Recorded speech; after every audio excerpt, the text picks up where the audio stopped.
It was during the winter break of my senior year when my buddies and I decided to sneak out. You know how teens are, too loud for our own good and thinking we were invincible. That night, we had managed to get our hands on some liquor. The kind that could probably disinfect a wound better than anything you'd find in a first aid kit. It was me, Dave, and Johnny. Those weren't their real names, but let's call them that for now. The three of us were hanging around this old, beat-up pickup truck that had been sitting out on the edge of the reservation for as long as I could remember. My dad used to say it broke down sometime before we were even born, and judging by the rust on it, I believed him. It had become one of those places kids like us gravitated toward. A piece of forgotten history that felt like ours. We were deep in conversation, talking about life and how fast it seemed to be slipping through our fingers. I mean, we were 18, just months away from graduation, and the idea of growing up hit differently when you had a buzz going. Man, Dave said, staring up at the stars. It's wild, right? One day we're climbing trees, and the next we're filling out job applications. We all nodded like philosophers, passing the bottle back and forth. We had just about drained it when I noticed headlights rounding the corner. My stomach dropped. A squad car. Just our luck. Now, we were technically adults, but 18 wasn't the legal drinking age here in Canada. That was 19. Close, but not close enough to avoid some serious trouble if we got caught. Without a second thought, we bolted. Straight into the woods. I wasn't thinking about the warnings I'd heard 1,000 times growing up about these woods. No, all I could think about was my dad's face if he ever found out what I'd been up to. And let me tell you, disappointing my dad scared me more than any ghost story or childhood tale about what lurked out there in the dark. As I tore through the trees, trying to keep my balance and hold back the urge to puke, I realized something. Dave and Johnny weren't with me anymore.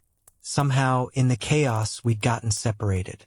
My lungs felt like they were on fire. So I stumbled into a small clearing and bent over, hands on my knees, gasping for air. Between breaths, I muttered, "Damn it," loud enough to feel the words echo in the stillness. The darkness out there was suffocating. My eyes struggled to adjust as I tried to get my bearings, looking around to figure out where I'd ended up. That's when it hit me like a brick wall. I was in the middle of the woods. It was pitch black. I was halfway to passing out from running and drinking, and to top it all off, I was lost. Now, I wasn't a stranger to running. I did track back in high school. I wasn't exactly a star athlete, no medals to brag about, but I was fast enough to hold my own. Even so, something about this didn't sit right. In my head, I knew I couldn't have run far enough to lose sight of the reservation that quickly, even buzzed out of my mind. The thought sent a chill down my spine. I stood there, frozen, as the sobering truth crept in. Something about this wasn't adding up. Just as that reality started to settle in my gut, making me feel even sicker, I heard it. A sound that cut through the night like a knife. Whatever it wasn't just the wind or the usual rustling of leaves. It was something else. Something that made my nausea spike and my legs feel like jelly all over again. About 30 feet away, somewhere in the thick brush, I heard something, or rather, someone. At first, I thought it was one of my friends, maybe Dave or Johnny messing with me. But then my blood ran cold. I heard my own voice. "Damn it," it said, repeating the exact words I just muttered. Only it wasn't quite right. The tone was off, distorted, like my voice was coming through a busted old radio. The words cut through the silence like shards of glass, sharp and unnatural. For a moment, I just stood there, frozen. My mind raced to make sense of it. Maybe one of the guys was messing around. Maybe the liquor was hitting me harder than I thought. But before I could convince myself of anything, it spoke again. "Damn it," the voice repeated, the exact same way as before. No variation, no humor, no humanity. That's when I knew, whatever this was, it wasn't Dave, it wasn't Johnny, and it sure as hell wasn't anything I wanted to stick around and meet. My instincts screamed at me to run, but I couldn't move. My legs might as well have been buried in cement. I kept thinking, if I run, it'll chase me. That's how it works, right? Predators chase what flees. But the fear that gripped me wasn't about being chased. It was about what came next. The brush to my right started shaking violently, like something massive was forcing its way through.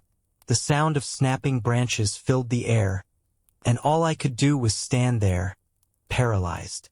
Then it stepped out. To this day, I can't fully explain what I saw.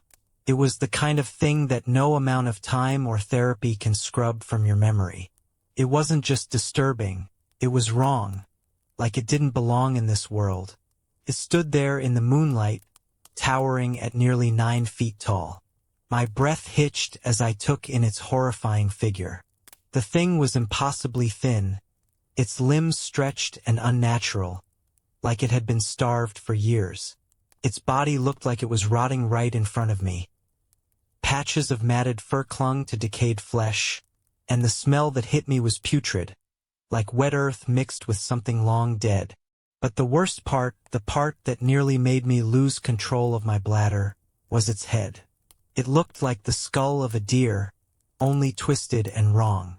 Where there should have been empty sockets, there were glowing, flaming yellow eyes that burned right into me. They weren't just looking at me.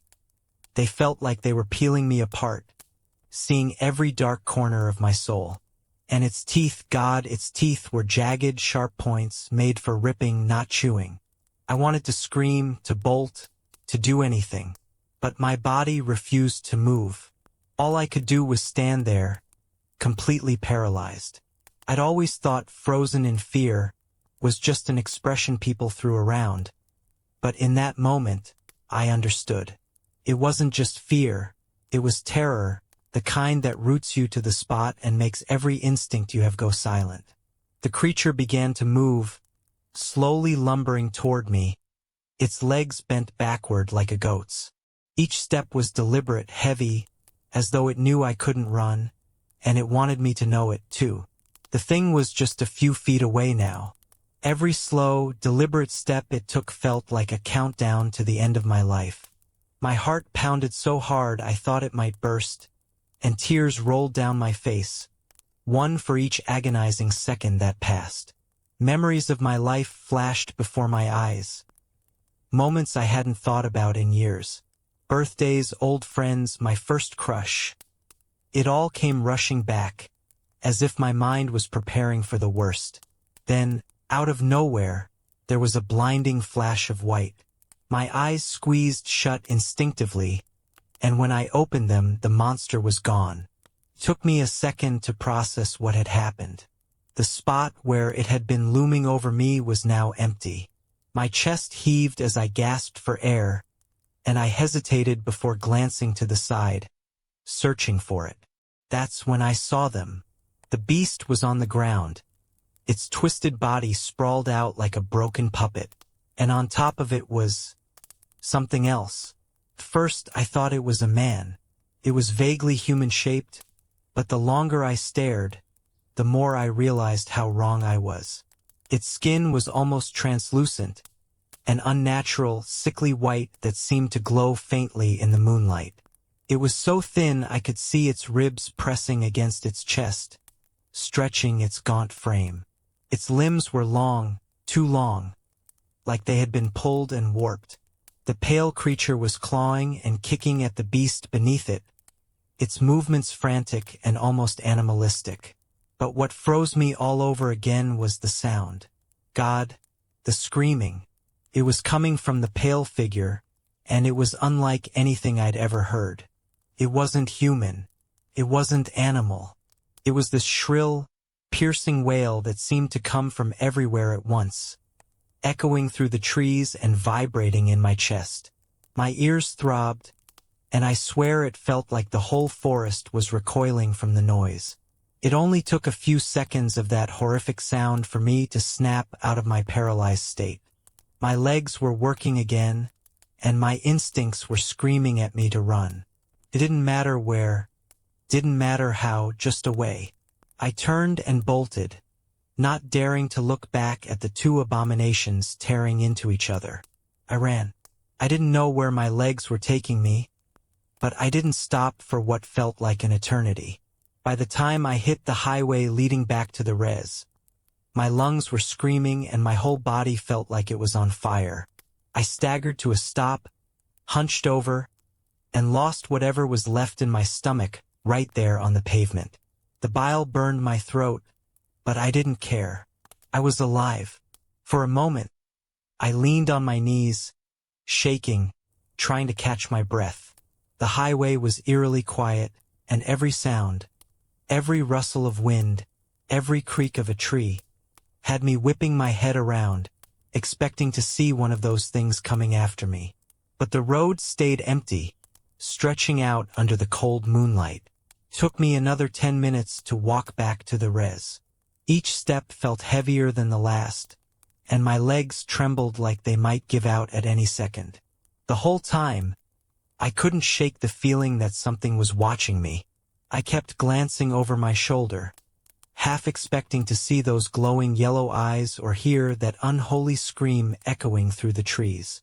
When I finally reached home, I realized with a sinking heart that I didn't have my keys. They must have fallen out of my pocket somewhere in the woods. I staggered up to the front door and started banging on it, too exhausted and too scared to care about how much noise I was making. After what felt like forever, my dad opened the door. He was standing there in his old flannel pajamas, his brow furrowed, probably ready to yell at me for sneaking out. But the moment he saw me, his expression changed. I must have looked like absolute hell. My clothes were torn and filthy, my face was pale, and my hands were shaking so bad I could barely keep them at my sides. Instead of laying into me, he just looked worried. "What happened?" he asked, his voice calmer than I'd expected. I opened my mouth to say something, but no words came out. My head felt like it was spinning, and before I could come up with anything to tell him, my legs gave out. I collapsed onto the couch, my body finally giving in to the exhaustion. When I woke up the next morning, the sunlight streaming through the window felt like a cruel joke. My dad was sitting at the kitchen table, waiting for answers. I knew I couldn't tell him the truth. He'd never believe me. So I made up some story about a bear, mumbling something about how I'd gotten spooked and run off.